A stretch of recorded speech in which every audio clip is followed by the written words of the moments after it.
Hey guys, welcome to our channel. आज आपके लिए लेकर आए हैं मोस्ट 25 क्वेश्चंस जो आपके आने वाली परीक्षा के लिए बहुत उपयोगी साबित होंगे। जब आप परीक्षा में जाएँ तो एक बार इन क्वेश्चन को जरूर देख लें, जिससे आपको परीक्षा में बहुत हेल्प मिलेगी। तो चलो वीडियो को ज़्यादा लंबी नहीं करते हुए स्टार्ट करते हैं। क्वेश्चन नंबर फर्स्ट, राज्यसभा को स्थायी सदन कहा जाता है क्योंकि सभी सदस्य आजीवन सदस्य होते हैं उसके। राज्यसभा के जो सभी सदस्य होते हैं क्या वो आजीवन सदस्य होते हैं उसके? या फिर ऑप्शन नंबर बी, इसे कभी भी भंग नहीं किया जा सकता। या ऑप्शन नंबर सी, इसे तिहाई सदस्य प्रत्येक 2 वर्ष पश्चात सेवानिवृत्त हो जाते हैं। या ऑप्शन नंबर डी, यह पूरे वर्ष के दौरान सत्र में बनी रहती है। तो क्वेश्चन ऑप्शन नंबर इसका ठीक होगा। ऑप्शन नंबर बी इसका correct answer of this question, because क्योंकि राज्यसभा को कभी भी भंग नहीं किया जा सकता। लोकसभा को राष्ट्रपति के द्वारा भंग किया जा सकता है, राज्यसभा को भंग नहीं किया जा सकता। यह एक उच्च सदन है। उच्च सदन है। क्वेश्चन नंबर 2, संविधान में संशोधन नहीं किया जा सकता क्योंकि लोकसभा से राज्यसभा के साधारण बहुमत से, संसद सदस्यों के 2/3 बहुमत से, संसद सदस्यों के 2/3 व राज्य के 1/3 बहुमत से, या फिर जनमत से। कौन सा ऑप्शन होगा? तो ऑप्शन कौन सा होगा? क्या लोकसभा और राज्यसभा के साधारण बहुमत से किया जा सकता है? बिल्कुल किया जा सकता है। संसद सदस्यों के 2/3 बहुमत से किया जा सकता है? बिल्कुल किया जा सकता है। संसद सदस्यों के 2/3 व राज्य के 1/3 बहुमत से किया जा सकता है? बिल्कुल किया जा सकता है संशोधन। क्या जनमत से, जो जन होते हैं साधारण लोग जो होते हैं, क्या उनके मत से संविधान में संशोधन किया जा सकता है? नहीं किया जा सकता। उसके लिए राज्यसभा लोकसभा ही संशोधन किसी भी कानून में कर सकती है। उसके सिवा कोई कानून में संशोधन नहीं किया सकता। केवल राष्ट्रपति और संसद, भारत की संसद ही किसी भी संविधान के किसी भी जो अमेंडमेंट है उसे पास करती है, तभी वो कानून बनता है भारतीय संविधान का। तो ऑप्शन नंबर डी क्या हो जाएगा इसका? ठीक हो जाएगा, यानी कि जनमत संग्रह से संशोधन नहीं किया जा सकता। चलते हैं अगले क्वेश्चन की तरफ। क्वेश्चन नंबर 3, भारत में कब पहली बार राष्ट्रपति आपातकाल घोषित किया गया था? तो कब किया गया था पहली बार राष्ट्रीय आपातकाल घोषित? कब किया गया था? 1962 को इंडिया वर्सेस चाइना का जो लड़ाई हुआ था ना, उसमें किया गया था। क्या पहली बार जो आपातकाल है वो घोषित किया गया था। तो ऑप्शन नंबर क्या हो जाएगा इसका? ऑप्शन नंबर ए इससे correct answer of this question. चलते हैं अगले क्वेश्चन की तरफ। क्वेश्चन नंबर 4, संविधान सभा में भारत के संविधान को कब अंगीकृत किया गया था? जो भारत का संविधान है, उस संविधान जो है भारत के संविधान, जो भारत की संविधान को संविधान सभा ने भारत के संविधान अर्थात संविधान को कब लागू किया गया था? तो कब लागू किया गया था सभी जानते होंगे, तो 26 जनवरी 1950 को, यानी कि ऑप्शन नंबर ए सही है इसका। चलते हैं अगले क्वेश्चन। क्वेश्चन नंबर 5, हमने विश्व के किस राष्ट्र के संविधान से अपने मूल अधिकारों की संकल्पना ग्रहण की? हमने हमारे जो संविधान में मूल अधिकार है वो किस देश के संविधान से लिए गए हैं, ये क्वेश्चन है। तो किससे लिए गए हैं? यूके से लिए गए हैं, कनाडा से लिए गए हैं, रशिया से लिए गए हैं, या फिर यूएसए से लिए गए? किससे लिए गए हैं? रशिया से लिए गए हैं। रशिया से। Option number D is the correct answer. चलते हैं अगले क्वेश्चन। यदि राष्ट्रपति का पद खाली है तो उसे कितनी अवधि के अंदर भरना होगा? कितनी, मतलब अगर राष्ट्रपति का पद खाली हो जाता है, यदि उस पर महाभियोग चला गया या वो खुद अपना त्यागपत्र देता है, तो कितने दिनों के अंदर भरना होता है? तो कितने दिनों के अंदर भरना होता है? 6 महीने के अंदर भरना होता है उसको। चलते हैं अगले क्वेश्चन की तरफ। क्वेश्चन नंबर 7 की तरफ। भारतीय संविधान का कौन सा अनुच्छेद जम्मू एंड कश्मीर राज्य को विशेष दर्जा देता है? कौन सा आर्टिकल है जो 370 था, जो जम्मू कश्मीर को विशेष दर्जा देता था, लेकिन वो 31 अक्टूबर 2019 को क्या कर दिया गया? उसको समाप्त कर दिया गया था विशेष दर्जा से। और क्या कर दिया गया था? से 2 यूटी में बांट दिया गया था। पहला कौन सा था? JNK, और दूसरा लद्दाख। ठीक है। जम्मू कश्मीर का एक फैक्ट और बताता हूँ मैं आपको। लद्दाख जो है, लद्दाख में जो लेह जिला है उसमें सबसे कम, भारत में अगर कोई जगह है जिसमें सबसे कम वर्षा होती है तो वो कौन सी है? लेह जिला, इसमें सबसे कम वर्षा होती है। और मेघालय का मानिसराम, जिसमें सबसे अधिक वर्षा होती है। तो आप समझ गए दोनों क्वेश्चंस। चलो चलते हैं अगले क्वेश्चन की तरफ। तो ऑप्शन नंबर सी सही है इस क्वेश्चन का। चलते हैं अगले क्वेश्चन की तरफ। राज्यसभा के सदस्यों का कार्यकाल कितना होता है? ये तो सभी जानते हैं, राज्यसभा का कार्यकाल कितना होता है? 6 वर्ष का होता है। लेकिन 2/3 सदस्य हर 2 साल में क्या होते रहते हैं? वो चेंज होते रहते हैं। ठीक है। चलते हैं अगले क्वेश्चन की तरफ। क्वेश्चन नंबर 9, भारत में कौन लगातार 2 बार उपराष्ट्रपति निर्वाचित हुए हैं? तो कौन हुए थे? हामिद अंसारी जी थे, जो 2 बार लगातार उपराष्ट्रपति निर्वाचित हुए थे। ऑप्शन नंबर डी सही है इसका। चलते हैं अगले क्वेश्चन की तरफ। गाइस, स्केच की थोड़ी क्वालिटी थोड़ी ऐसी है, तो थोड़ा सा देख लेना जरा। मंत्री पद्धति एवं सामूहिक जिम्मेदारी निम्न में से किस देश की देन है? मंत्रिमंडल का जो पद्धति है वो सामूहिक जिम्मेदारी जो है वो किस देश की देन है, ये आपको बताना है। तो देखते हैं ऑप्शन नंबर 5 को। आयरलैंड से क्या लिया गया? आयरलैंड से राज्य निर्देश तत्व, राष्ट्रपति के निर्वाचन की पद्धति आदि लिए गए हैं। यूएसए से, यूनाइटेड स्टेट से। यूएसए से क्या क्या लिया गया है? यूएसए से प्रस्तावना ली गई है, हमारे मौलिक अधिकार लिए गए हैं, न्यायिक पूर्ण विलोकन लिया गया है, सर्वोच्च न्यायालय का गठन अधिकार लिए गए हैं, और जो राष्ट्रपति उसमें महाभियोग चला सकते हैं वो भी हमारा किसे लिया गया है? वो भी अमेरिका के संविधान से लिया गया है। ऑप्शन नंबर 3 में चलते हैं। भारत क्या है? भारत से कोई हमारा जो संविधान है जो वो किससे, कितने राज्य से मिलने वाला है? इसके 10 सोर्सों से मिलते हैं कि सोर्सेज हैं जिनसे हमारा संविधान बना है। ब्रिटेन से हमने क्या कर लिया है? संसद शासन प्रणाली ली गई है, कानून निर्माण लिया गया है, एकल नागरिकता लिया है, संसदीय विशेष अधिकार लिया गया है, मंत्री परिषद लिया है। तो क्या होगा? मंत्रिमंडल या मंत्री परिषद। कौन सा ऑप्शन हो जाएगा? Option number D is the correct answer. चलते हैं अगले क्वेश्चन।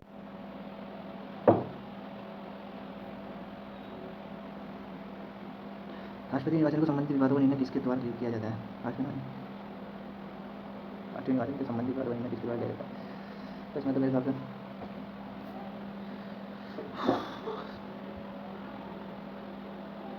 निर्वाचन अधिकारी द्वारा लिया जाता है यार। निर्वाचन की पूरी यार एक कौन से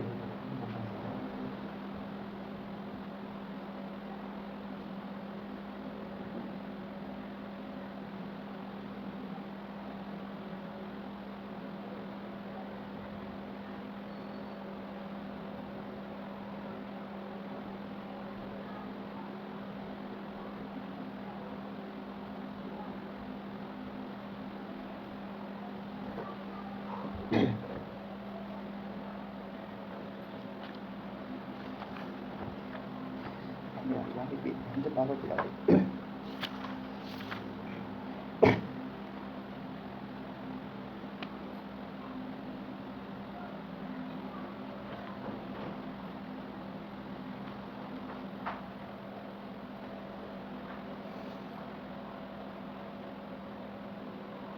क्या मतलब बन के तैयार किया है।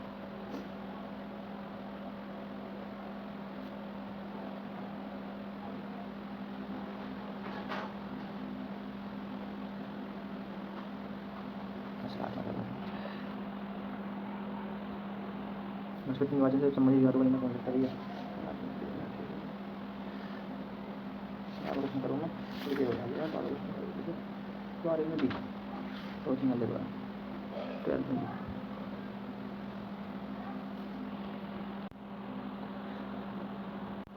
अगला संविधान के अनुच्छेद 368 के संबंध है किससे? संविधान संशोधन प्रक्रिया से, आपातकालीन अनुबंध से, उपबंध से, वित्त आयोग के गठन से, निर्वाचन आयोग के गठन से। तो किससे संबंध है? संविधान संशोधन से। और संविधान संशोधन किस देश से लिया गया है? किससे लिया गया है? साउथ अफ्रीका से। साउथ अफ्रीका से लिया गया हमारा संविधान संशोधन का जो लिया गया है वो साउथ अफ्रीका से लिया गया है। 370वां अनुच्छेद किस राज्य के संबंध में संबंधित है? मतलब किस संबंध में है? किससे? किस देश, किस राज्य से है? भारत के किस राज्य से है? तो जम्मू एंड कश्मीर से है वो, जो कि अब समाप्त कर दिया गया है। अभी मैंने आपको पहले बता चुका हूँ इसके बारे में। अगर राष्ट्रपति और उपराष्ट्रपति दोनों पदों की रिक्तता है तो इस स्थिति में राष्ट्रपति का पद कौन संभालता है? सर्वोच्च न्यायालय का मुख्य न्यायाधीश संभालता है, या फिर लोकसभा का अध्यक्ष संभालता है, राज्यसभा का उपाध्यक्ष संभालता है, या फिर भारत का महाधिवक्ता? कौन संभालता है? अगर जो भारत का मान लिया अगर राष्ट्रपति भी अभी नहीं है और उपराष्ट्रपति भी नहीं है, तो जो राष्ट्रपति का जो पद है उसे कौन संभालेगा? इमरजेंसी में कौन संभालता है? सर्वोच्च न्यायालय का मुख्य न्यायाधीश जो होता है वो संभालते हैं। तो option number 3 A is the correct answer. Option number 16 इनमें से कौन सा मौलिक अधिकार नहीं है? समानता का अधिकार, शोषण के विरुद्ध अधिकार, स्वतंत्रता का अधिकार, इनमें से कोई नहीं। तो हमारे जो अधिकार हैं कितने से कितने तक हैं? 12 से कितने से हैं? 12 से 35 तक जो है हमारे फंडामेंटल राइट्स हैं, है ना। तो कोई इसमें कौन सा ऑप्शन हो जाएगा? कौन सा? समानता का अधिकार भी हमारे पास, शोषण के विरुद्ध अधिकार भी हमारा, स्वतंत्रता का अधिकार भी हमारे पास। समानता अधिकार हमारे 14 में है और शोषण के विरुद्ध अधिकार हमारा है 24, 25 में है। स्वतंत्रता का अधिकार हमारे पास 19 में है। तो option number D the correct answer for this question. चलते हैं अगले क्वेश्चन। किसी भी सदन का सदस्य नहीं होते हुए संसद में भाग कौन ले सकता है? महान्यायवादी, सुप्रीम कोर्ट का मुख्य न्यायाधीश, उपराष्ट्रपति, या फिर रिजर्व बैंक का गवर्नर? कौन ले सकता है? केवल केवल महान्यायवादी को यह अधिकार है कि वो किसी भी सदन का अगर सदस्य भी नहीं है तो वहाँ संसद में वो भाग ले सकता है। ये हमारा आर्टिकल 88 हमें बताता है। 88 हमें बताता है कि अगर सदन में कोई व्यक्ति ऐसा है जो भाग ले सकता है बिना किसी सदन के सदस्य हुए बिना, तो वह सिर्फ और सिर्फ महान्यायवादी होता है। क्वेश्चन नंबर 18 कार्यकाल पूर्ण होने से पूर्व राष्ट्रपति को उसके पद से कौन हटा सकता है? कौन हटा सकता है? प्रधानमंत्री, उपराष्ट्रपति, उच्च न्यायालय के मुख्य न्यायाधीश, या संसद द्वारा महाभियोग चलाकर? महाभियोग जो है ये चला जाता है कौन सा आर्टिकल में चला जाता है? ये चला जाता है आर्टिकल 61 में राष्ट्रपति पर महाभियोग चला जाता है। और ये किस देश से लिया गया है? महाभियोग प्रक्रिया जो है ये लिया गया है USA से, है ना। चलते हैं क्वेश्चन। इस क्वेश्चन का आंसर क्या हो जाएगा? Option number D is the correct answer.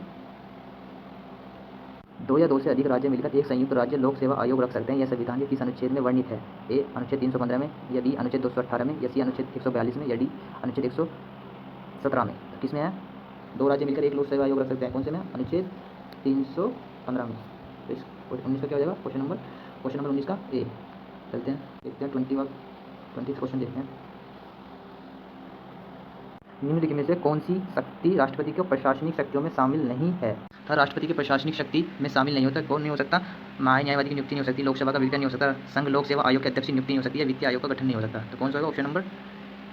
Option number B सही है इस क्वेश्चन का। लोक जो सभा का वितरण राष्ट्रपति अपने विधायी शक्ति के तहत करता है। राष्ट्रपति को निम्नलिखित शक्तियाँ प्राप्त होती हैं, जैसे प्रशासनिक शक्ति, सैन्य शक्ति, राजनीतिक शक्ति और विधायी शक्ति। ये शक्तियाँ होती हैं जो राष्ट्रपति के पास होती हैं।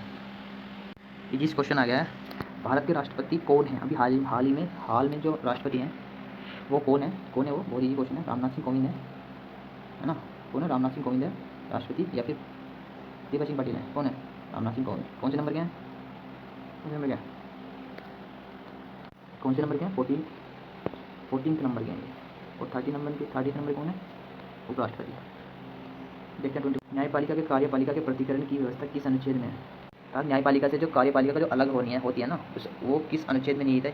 आर्टिकल 59 में, आर्टिकल 63 में, या आर्टिकल 50 में, या आर्टिकल 69 में? कौन सा आर्टिकल में होता है? कौन सा? ऑप्शन नंबर सी सही है। अनुच्छेद 50 में न्यायपालिका कार्यपालिका से अलग होती है। देखते हैं 23rd क्वेश्चन। भारत संविधान के द्वारा लोकसभा तथा विधानसभा की सदस्य संख्या को 2026 तक अपरिवर्तनीय कर दिया गया है। यह कौन सा संविधान संशोधन है? मतलब किस संविधान के लोग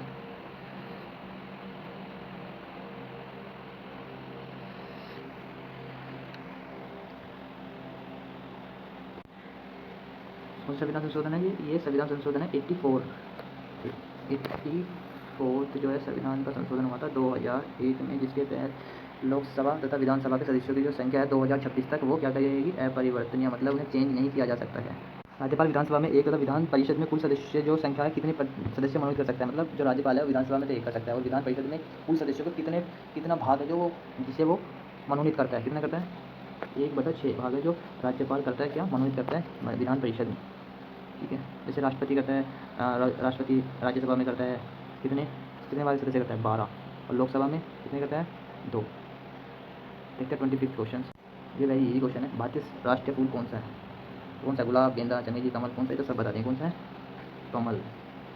भारतीय संविधान में जो राष्ट्रीय फूल जो है किसे दर्जा दिया गया है? कमल को दिया गया है। ठीक है गाइस, 4th क्वेश्चन था, इसमें मैंने जो अंगीकृत कब किया गया था, मतलब है कि कब वो बन के तैयार हुआ था, तो कब हुआ था? इसमें ऑप्शन जो दिया है वो गलत दिए हुए हैं, तो ऑप्शन ये 26 नवंबर कर लेना आप, इसको नवंबर है। और वो कब गया था? 1949 को हुआ था, है ना? जो गलत हुआ है उसे ठीक कर लेना। ठीक है गाइस, मैंने सोचा था कि वीडियो लास्ट में आपको बता दूंगा, वीडियो अभी बीच में बताऊंगा तो थोड़ा अच्छा नहीं रहेगा, लास्ट में बता रहा हूँ इसलिए मैं आपको। गाइस, अगर वीडियो अच्छी लगी तो लाइक करना, शेयर करना, सब्सक्राइब करना। ऐसी वीडियो को देखने के लिए आगे ऐसी वीडियो आपको मिलती रहेंगी, तो कृपया लाइक करना और शेयर करना, और ऐसी वीडियो को ऐसी को देखने के लिए सब्सक्राइब करना बिल्कुल ना भूलें। Thanks for watching.